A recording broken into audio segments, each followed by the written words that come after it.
लोग, मेरा नाम राज और कोऑपरेटिव सोसाइटीज के एक्ट, बायलॉज, रूल्स, रेगुलेशंस वगैरह अलग अलग notifications, judgements of honourable high court and honourable supreme court का भी हम डिस्कस करते रहते हैं। आज हमारे पास में एक बहुत इंपॉर्टेंट टॉपिक है कि जो डॉक्यूमेंट्स आप सोसाइटी से मांगते हो, सोसाइटी अगर नहीं देती है तो क्या होगा। महाराष्ट्र के सारी सोसाइटीज के सारे मेंबर्स देखे, सारे मैनेजिंग कमेटी के मेंबर्स देखे, अगर आप ये देख लेते हो तो आप जान सकते हो कि क्या सोसाइटी मैनेजिंग कमेटी को करना चाहिए। अगर वो नहीं करती है तो उनके साथ में क्या होगा, और क्या सोसाइटी की मैनेजिंग कमेटी के ये नहीं करने पे normal members of the society के पास में क्या पावर है, वो क्या कर सकते हैं।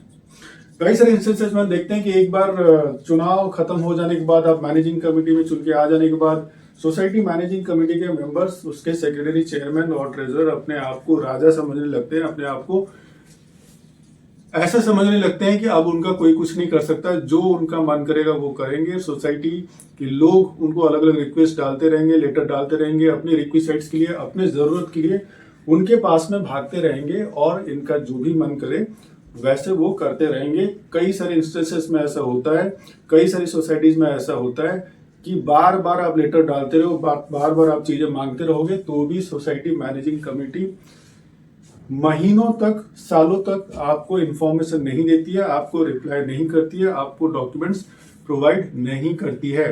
तो ऐसे केसेस के लिए ही आज का ये वीडियो है। वीडियो को हम जानेंगे बहुत ही फास्ट। तो ये रिट पिटीशन है 7757 ऑफ 2026, इसी साल का बहुत ही रिसेंट जजमेंट है। तो मैटर क्या है, जिसके बेस पे disqualification of the secretary, chairman और ट्रेजरर ऑफ द सोसाइटी। कौन सी सोसाइटी? एक सोसाइटी है मुंबई का वैशाली नगर महालक्ष्मी कोऑपरेटिव हाउसिंग सोसाइटी। और ये जो जजमेंट है ऑनरेबल बॉम्बे हाई कोर्ट का, जिसमें जस्टिस संदीप वी माने साहब थे। तो इसमें किस्सा ये है कि डॉक्यूमेंट्स जो मांगे थे सोसाइटी मैनेजिंग कमेटी के मेंबर ने ही मांगे थे, जो पहले ट्रेजरर ऑफ द सोसाइटी भी था। 2017 से 2022 तक की मैनेजिंग कमेटी थी, फिर 2022 से 2027 में आ गई।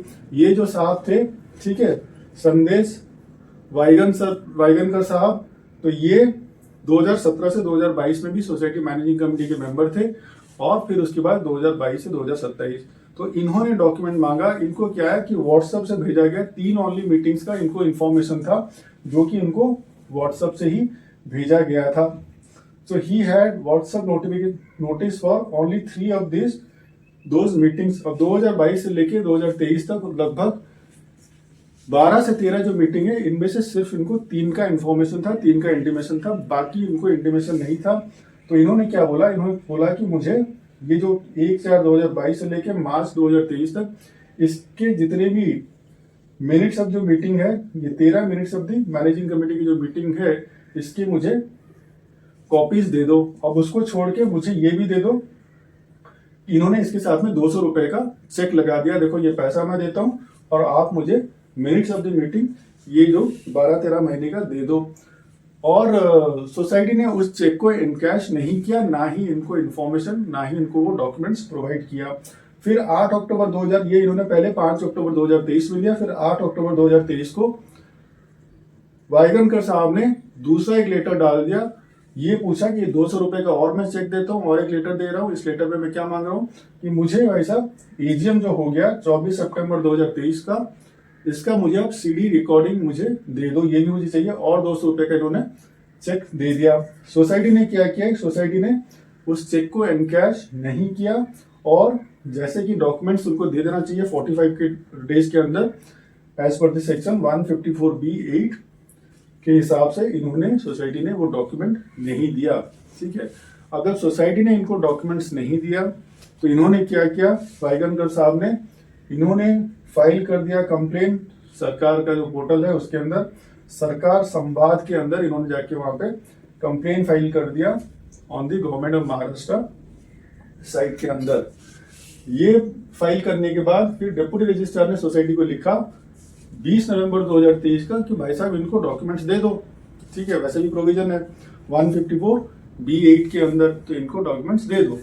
तो सोसाइटी ने डॉक्यूमेंट्स नहीं दिया, तो डिप्टी रजिस्ट्रार साहब ने फिर से रिप्लाई कराया, एक वार्निंग दे दिया। देखो 19 दिसंबर 2023 को इन्होंने बोला कि फेलियर टू कंप्लाई, जो उनका जो उन्होंने लिखा सोसाइटी वो नहीं किया, तो उससे एक्शन हो सकता है सोसाइटी के ऊपर, सोसाइटी मैनेजिंग कमेटी के ऊपर। सोसाइटी ने रिप्लाई किया 26 दिसंबर 2023 को और एक वैग विलिंगनेस दिया कि हाँ हाँ ठीक है हम दे देंगे, जल्दी से जल्दी दे देंगे, मगर इन्होंने एलिगेशंस लगाए किसके ऊपर, वाइगनकर साहब के ऊपर इन्होंने एलिगेशंस लगाए और डॉक्यूमेंट्स अभी नहीं दिया। फिर उसके बाद डिप्टी रजिस्ट्रार साहब ने फिर से फॉर्मल डायरेक्शन दिया as per the section 154B27(1), जिसमें स्टेट गवर्नमेंट को या रजिस्ट्रार को पावर दिया गया है। रजिस्ट्रार मतलब जहां जहां पे जैसे भी जो भी कंसर्न रजिस्ट्रार होगा, असिस्टेंट रजिस्ट्रार, डिप्टी रजिस्ट्रार या फिर ज्वाइंट रजिस्ट्रार या डीडीआर वगैरह की इनको पावर दिया गया है कि वो जिस पर्पज के लिए, किसी एक पर्पज के लिए सोसाइटी को जैसे वो ऑर्डर्स दे सकते हैं एग्जीक्यूशन कोई काम कराने के लिए, या तो खुद के थ्रू से करा सकते हैं और या किसी को वैसे अपॉइंट किया जा सकता है। तो इन्होंने क्या क्या फॉर्मल डायरेक्शन दे दिया और फॉर्मल डायरेक्शन देने के बाद फिर उन्होंने जब सोसाइटी ने नहीं किया तो इन्होंने शोकॉज नोटिस दे दिया एज पर 154B27। पहले इनको इन्होंने क्या किया, फॉर्मल डायरेक्शन दिया, फिर उसके बाद इन्होंने क्या किया, इन्होंने शो कॉज नोटिस दे दिया कि ऐसे आपके अगेंस्ट में क्यों नहीं किया जाए, आपने क्यों नहीं डॉक्यूमेंट दिया, तो वैसे करके दे दिया। तो मिनट्स ऑफ द मीटिंग वगैरह जो है सोसाइटी ने क्या है कि वाइगनकर साहब को इनको सबमिट नहीं किया, इनको हैंड ओवर नहीं किया, इन्होंने क्या किया डिप्टी रजिस्ट्रार को जाके दे दिया। ठीक है, कब दे दिया, 18 जनवरी 2024 को, और उसके बाद एजीएम का पेन ड्राइव इन्होंने दे दिया डिप्टी रजिस्ट्रार साहब को 13 मार्च 2024 को कि आप एक काम करना, वाइगनकर साहब को उनको दे देना। एक रिक्वेस्ट डिप्टी रजिस्ट्रार को किया। एक्ट में प्रोविजन क्या है, रिक्वेस्ट किसने डाला है, पैसा किसने सबमिट किया है, देना किसको है, सोसाइटी को भी ईगो है, सोसाइटी भी उनको डायरेक्टली वाइगनकर साहब को नहीं दे रही है, डिप्टी रजिस्ट्रार को दे रही है और बोल रही है फाइनली, वो भी इतने दिनों के बाद जब दे रही है 3-4 महीने के बाद, और फिर बोल रही कि ठीक है आप इनको दे देना।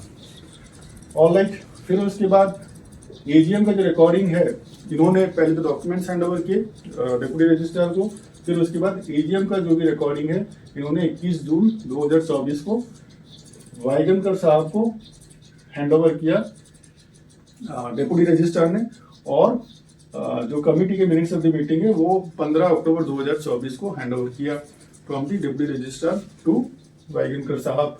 अब इस प्रोसेस में, ये पूरा जो प्रोसेस होता रहा, इस प्रोसेस में इनको डॉक्यूमेंट्स और जो एजीएम का जो रिकॉर्डिंग मिले, ये 263 डेज एंड 377 डेज का लेट हो गया जब इन्होंने ये रिक्वेस्ट सबमिट किया था, ये लेटर सबमिट किया था कि मुझे ये चीजें चाहिए, 200 रुपए का मैं तुम्हें चेक दे रहा हूँ। ये पूरे प्रोसेस के बाद जब तक मिल गया तब तक 263 डेज एंड 377 डेज का पीरियड हो गया था, मतलब 45 डेज अगर आप उससे माइनस कर दोगे तो एक्स्ट्रा उतने दिन हो चुके थे। तो डिप्टी रजिस्ट्रार साहब ने क्या किया कि इन्होंने डिस्क्वालिफिकेशन का ऑर्डर पास किया 6 मई 2025 को, जिसके अगेंस्ट में सोसाइटी के सेक्रेटरी, चेयरमैन और ट्रेजरर ये तीनों गए ज्वाइंट रजिस्ट्रार के पास में अपील किया। ज्वाइंट रजिस्ट्रार ने भी अपीलेट ऑर्डर पास कर दिया 24 जून 2025 को कि जो डिप्टी रजिस्ट्रार ने पास किया आपके डिस्क्वालिफिकेशन के लिए।